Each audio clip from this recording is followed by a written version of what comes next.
Hey, it's Melissa with WTI. I actually started getting gray hairs when I was just 17 years old. As I have continued to age, as most people do, you get more and more gray hairs.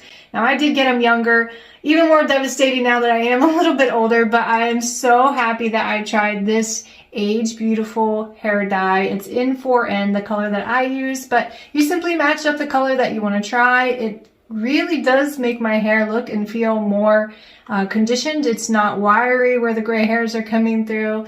I have typically gotten migraines with several of the hair dyes that I've tried, but not with this. The scent is not overly powering. It's easy to massage into your hair. And here it is, the finished effect.